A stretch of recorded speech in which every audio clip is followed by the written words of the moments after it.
Alright guys, this is my video for 3D printing the DeLorean from Back to the Future 2. The files that I used were from Didier. I'm sorry if I butcher your name. It's DID 3D. I'll put the link in the description to his website. The video that you're seeing now is the finished product of the 3D print. As you can see, it's highly detailed. Flashing lights, it raises up, it hovers. So yeah, I was gonna buy the one that you purchase with the magazines. After working out how much it costs, it works out about £1,500.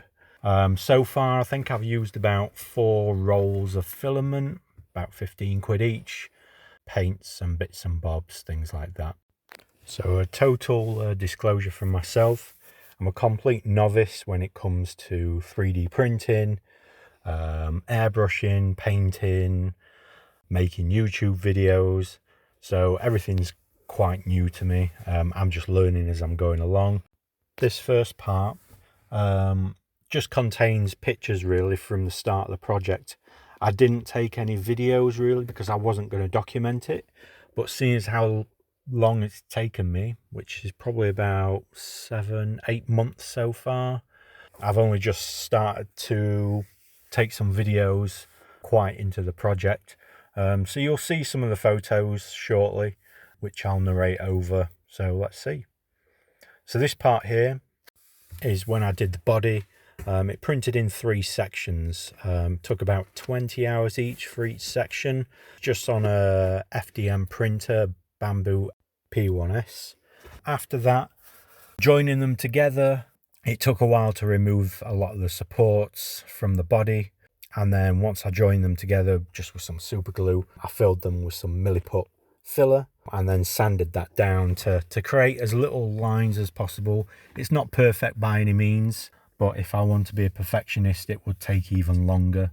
So yeah, the end effect that I've got is really good enough for me.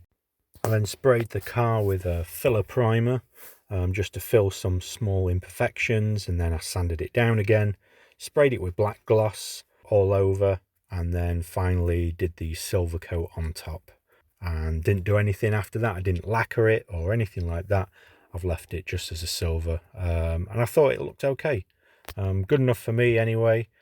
Everything up till now was just done using rattle cans, so just straight from the spray can itself. Once I got to the bumpers, then I started to use the airbrush and the wheels, etc. Again, like I said before, never airbrushed. In the video here, this is my wife airbrushing. Again, she's never airbrushed, but she wanted to try it. And again, I think they turned out okay, you know, good enough for me.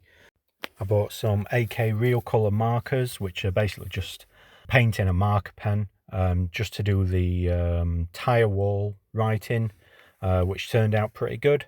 And again, just these various shots here, I'm just starting to do the carpets inside.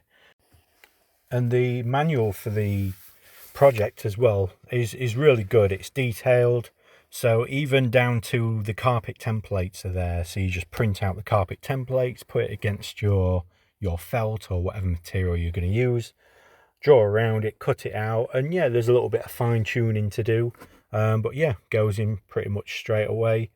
You just need to work your way through the manual really. The bumpers, there's 4 parts to the bumpers, plus the lights and everything as well. So it is really a big project. There's hundreds of pieces. I wouldn't even know how many to count.